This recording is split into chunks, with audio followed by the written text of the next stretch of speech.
বিশ্বকাপ বাছাইয়ে আগের ম্যাচে ঘরের মাঠে নিজের শেষ প্রতিযোগিতামূলক ম্যাচ খেলেছেন লিওনেল মেসি। সেটি হয়ে থাকছে বিশ্বকাপ বাছাইয়ে তার শেষ খেলা। কারণ এবার ইকুয়েডরের বিপক্ষে মেসিকে বিশ্রাম দেওয়ার কথা বলেছেন কোচ স্কালোনি।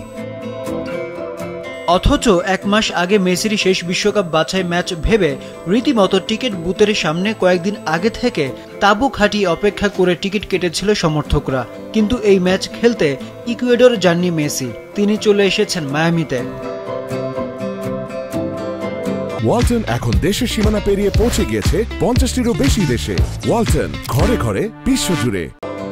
দুদিন আগেই আর্জেন্টিনা দলের কোচ হিসেবে 7 বছর পূর্ণ করেছেন লিওনেল স্কালোনি। আরও একটি বিশ্বকাপের আগে তার অধীনে বাছাই পর্বের শীর্ষে থেকে এই অধ্যায় শেষ করতে যাচ্ছে আর্জেন্টিনা।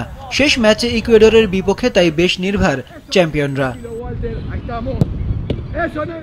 আর্জেন্টিনা একাদশে ফিরতে যাচ্ছেন আগের ম্যাচে বদলি হিসেবে খেলা ফরোয়ার্ড লাউতারো মার্টিনেজ।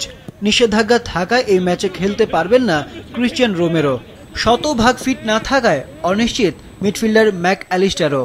তবে তা নিয়ে ভাবছেন না কোচ লিওনেল স্কালোনি।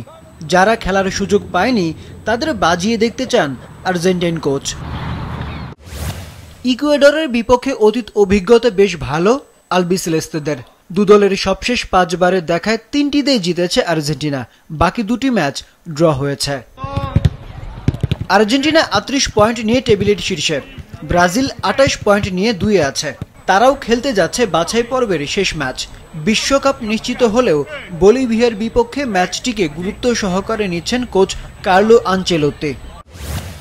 দুদলের সবশেষ 7 বারের দেখায় 6টিতে জিতেছে ব্রাজিল, ড্র হয়েছে 1টি ম্যাচ।